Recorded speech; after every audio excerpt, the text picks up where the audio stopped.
I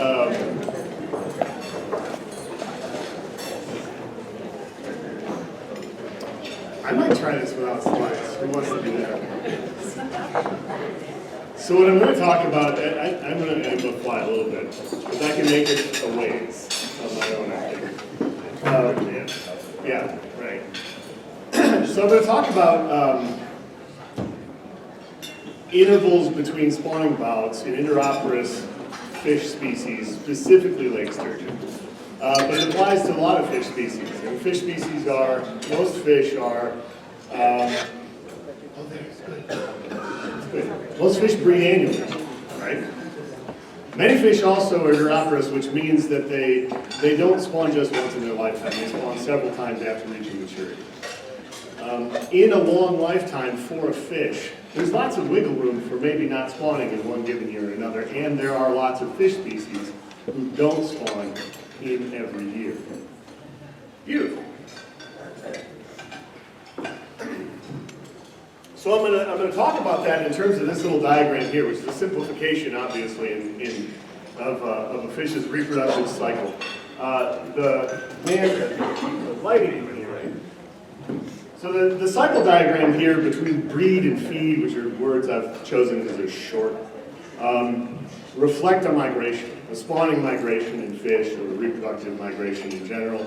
And you can interpret it two ways, I'm going to point out here. I'm going to think about it in one way. One way I'm not going to interpret it is as a within-year migration track. You might think of like something like a salmon migrating from the Pacific Ocean up to the rivers in Idaho and back again as completing that cycle diagram, right? Going from feeding habitats to the breeding habitats and back. The way I want to interpret this diagram in the long run of a species' lifetime is within 1 year, what activity did the animal conduct? Did they remain in the feeding habitat, sock on pounds for the next time they come back to spawn, or did they actually engage in a spawning migration, which is the breed state here? So this is meant in my talk here to be a transitions between what you do throughout the year between years. Okay, so anyway. Annual spawning pulses, I talked about that a little bit, so we can run through here. There's sort of a diversity of vocabulary that people use to explain why or how fish hold out for migration. And a lot of these shown here, I mean, I'm not going to use, some of them have baggage, some of them mean specific things in terms of physiology or any sort of like condition or state of an animal. So don't. I like interval to talk about the length of time between sequential spawns. I'll probably focus mostly on that here. In this context,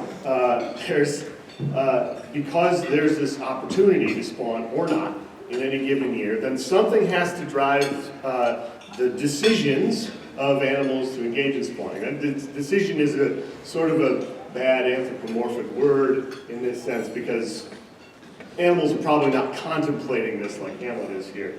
But there are very real constraints and situations that can affect whether a fish can or does spawn after reaching maturity.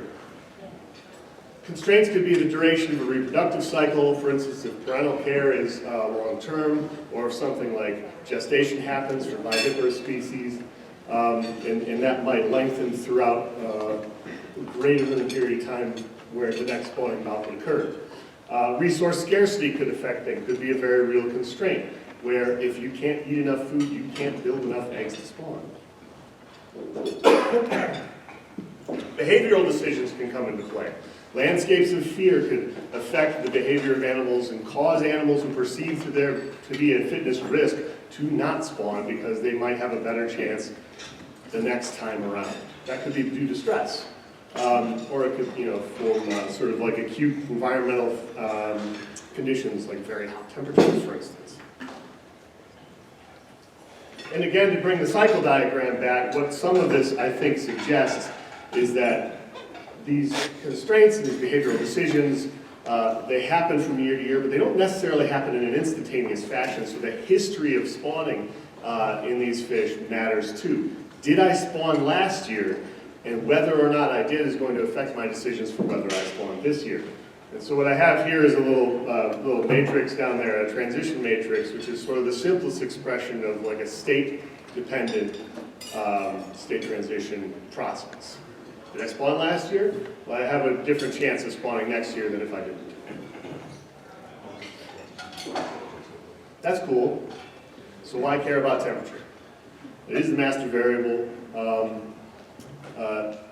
And climate change does seem to be a very real thing. And in fact, these graphs here all depict a progressive and unidirectional climate change, even though some go up and some go down. These are Lake Ontario ice cover. Spring onset date is the date that temperatures in the Niagara River here, which I'm going to focus on, first reach 5 degrees over the time series of the data. Average winter temperature. Number of warm days in a year, number of days over a threshold. They all show unidirectional sort of change, which, some might be worried about for fish conservation, ectothermic species that depend on this habitat. There's unknown effects on spawning for these things. I mean, the temperature undoubtedly affects physiological rates. It affects the development time and the development speed for things like ovaries and testes, which are necessary for reproductive processes in fish. So we know that it matters. What we don't know is whether these actually have emergent forcing on the intervals of spawning of fish like sturgeon. So we might, specify two broad hypotheses to say, well, actually, yeah, temperature matters, but there's a lot of variation that just comes out in the wash, and they generally don't spawn every year, and that's more or less a fixed trait. You also might have an alternative hypothesis here that the spawning interval does respond dynamically to temperature.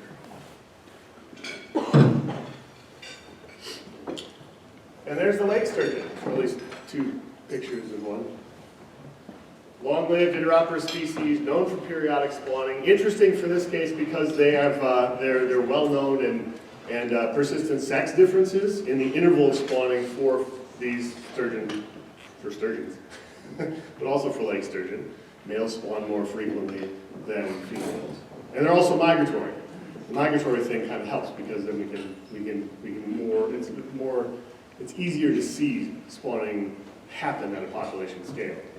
They're of course imperiled across their range, which I'm showing here on this map, although there are some bright spots. In the Niagara River might be one.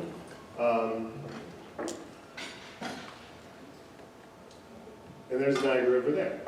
So in the context of this talk, I want to think about the Niagara River as a really simplified system. The Niagara Falls blocks fish movement upstream, so unlike some other Great Lakes connecting channels where you might have bidirectional movements and the movement of the spawning fish versus a pass-through of a fish that's not spawning from between habitats up and downstream is sort of out of the question. We don't have to worry about that variation. Fish enter the Niagara River to the fast-flowing habitats depicted here,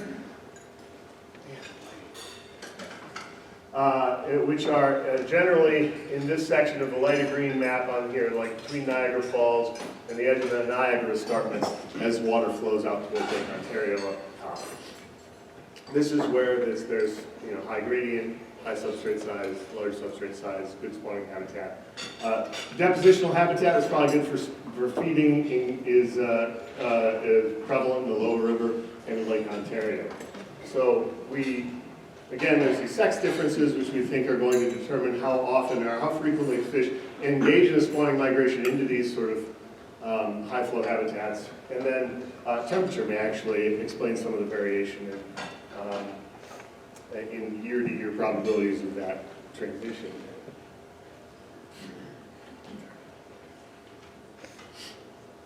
So in 2010, some of us at the Fish and Wildlife Service Lower Great Lakes office, and then some in Lamar, Pennsylvania, we did sort of a kitchen sink population assessment of lake sturgeon. Some of you have seen us present on this stuff before. We've been kicking it around for a long time. We had initially planned on doing a really simple capture mark recapture analysis early on, calculate the population size, and start working with them moving forward. But we found some interesting things that sort of prevented us from doing that.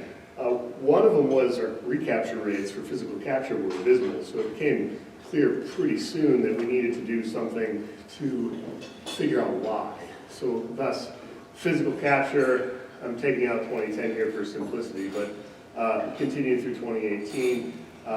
We engaged in some radio telemetry work to see where fish were going, when, how far. Acoustic telemetry we sort of moved to after that. And we've been, of course, looking at, looking at assigning sex to as many fish as we can because we want to explain this sort of that aspect of population biology. We found some interesting things. I mean, first off, in those 7 years, we handled 1,000 fish. I mean, and we handled 1,000 fish with fairly low recapture rates. That suggests there's quite a few fish in there. That also suggests that any mark recapture models are going to be a little error prone. So, we have a little bit of a crux there. We have, of these 1,000 fish, there's 300 with some level of sex assignment information on them, so we have a pretty good idea what sex ratio is among those we can tell. We also have some information on their age and size structure, which is depicted here in this graph, which is on the y-axis are years, and the x-axis is total length. And what this shows is like a density distribution of lengths. And I want to emphasize that this is like a unimodal size distribution.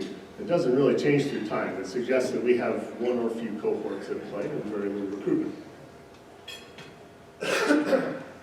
Radio telemetry and acoustic telemetry has a fair number of fish, which we track fairly reliably throughout the Niagara River for the time that they were active.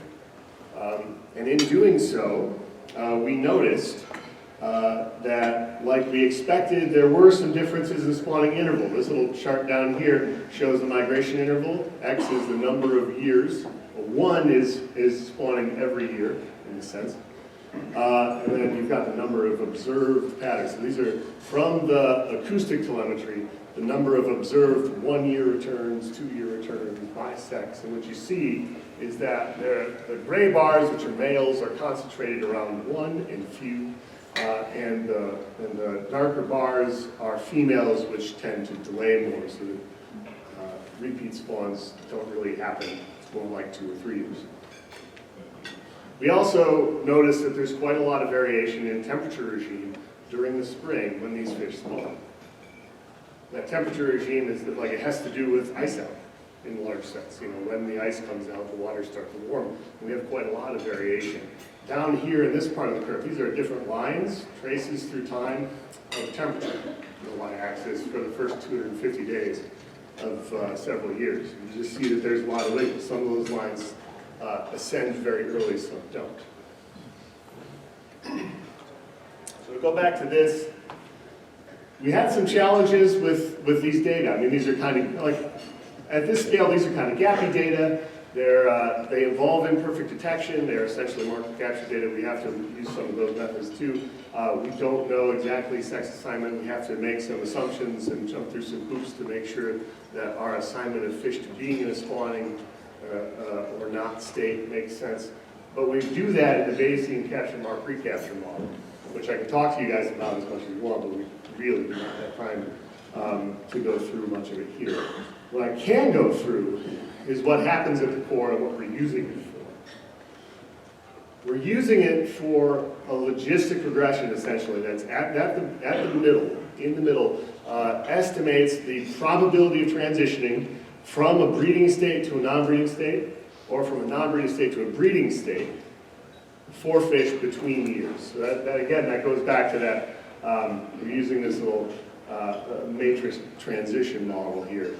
The parameters in it are a function of this logistic regression, and we use that logistic regression to evaluate weather temperature. Excuse me. Weather temperature drives that probability. And we do that after specifying that model with several candidate temperature variables, including an interaction term between sex and temperature, or having it just be additive, and including a null model that doesn't include temperature, to sort of use DIC to select the best model and tell us what the what variable or what environmental variable best explains the data. We can use that to infer what happens with how temperature drives state transitions between spawning and non-spawning, and what it generally does to the spawning interval.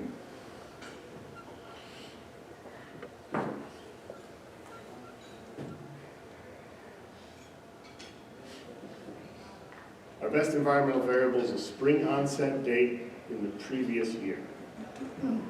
It takes a little bit of thinking about, but what it suggests is a decision to breed or not during 1 year depends on how early the spring started the previous year.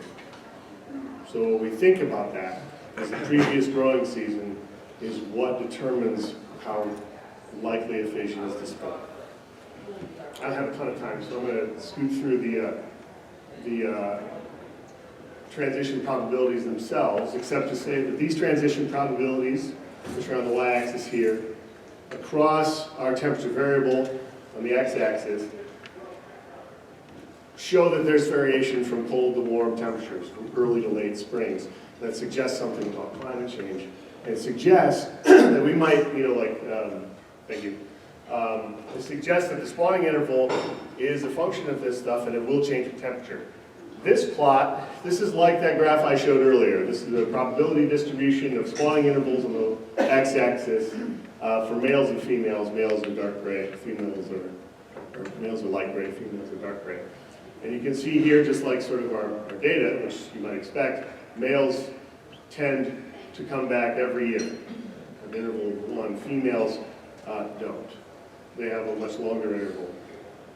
What's interesting about that is if you stack this up into sort of, like you break it out into sort of a cold scenario up here, a contemporary scenario here, a warm scenario here, it's maybe hard to see.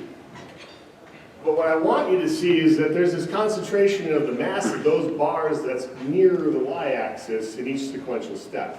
And because this model isn't an exact representation of how often fish will come back, but it does say that there is an increasing tendency with warmer springs for there to be smaller spawning intervals.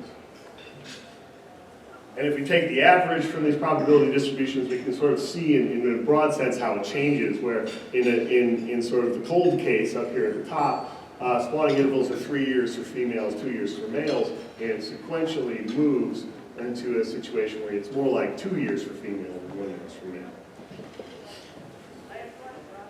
Those are short.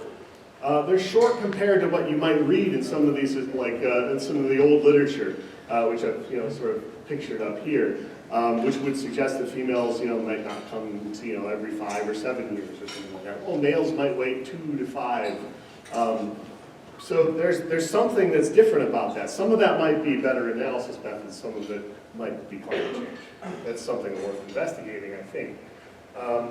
So is temperature an unseen hand playing a game with our Iteroporous fishes?